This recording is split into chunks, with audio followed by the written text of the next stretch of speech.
From WFRV TV Local 5, Green Bay, Fox Cities, and the Lakeshore, this is Newsmaker Sunday. Good morning. Welcome to Newsmaker Sunday. I'm Tom Zalaski. This morning we are talking about an annual tradition that most of us take part in. No, not the Christmas dinner, not the family gathering or the New Year's Eve party. No, we are talking about a tradition that most of us take part in and most of us fail miserably at. It is the New Year's resolution. And today we've got some advice to give you maybe at least a fighting chance at some success. Joining us this morning, UW Green Bay psychology professor Ryan Martin. Thanks so much, Professor, for joining us. Looking forward to a little fun this morning. Yeah, you bet. Thanks for having me. Professor, why do we do this to ourselves? We make these resolutions every year when in the back of our head, you know you're probably not going to keep it. And yet we do it every year. Why do we do that? Yeah, so the big thing is that is about timing, right? So beginnings, middles, and ends, but in this case, beginnings of things serve as a really, really good opportunity for people to try new things, right? And you see this actually not just at the beginning of a new year, but you see it after a birthday, right? So you're kicking off maybe a new decade or a new year. The beginning of a week, right? And a lot of people will start their diet or start their exercise regimen on a Monday. That's the reason we do it. We see ourselves as beings who want to try to improve, and we think, okay, this is a good opportunity to do it.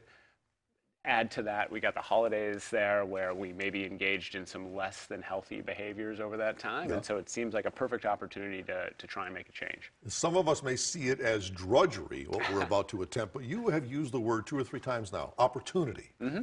Yeah, I mean, and some of that's just my worldview. I'm someone who's always trying to improve in various ways, and so to me it does serve as an opportunity to say, hey, I want to be a slightly better version of myself, and that means sleeping better, it means eating better, it means being kinder to people. Whatever change I want to make, here's an opportunity for me to do it.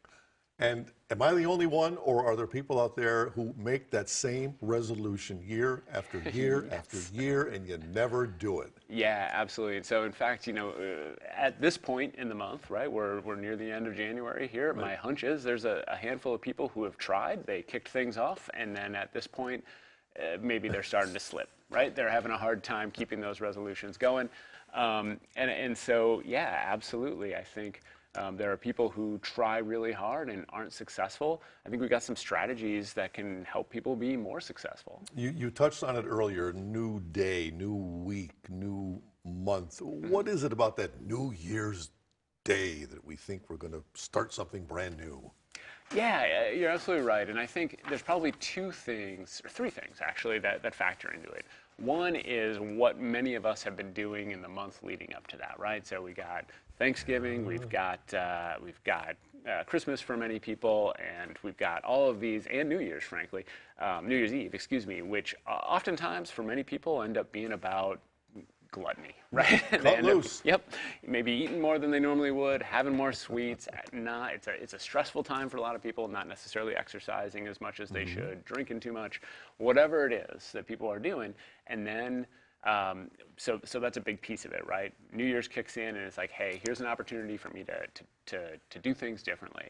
I think the fact that sort of popular culture has really embraced this New Year's resolution idea is another thing driving it. We get it built into our head. We got commercials telling us here are things you can do.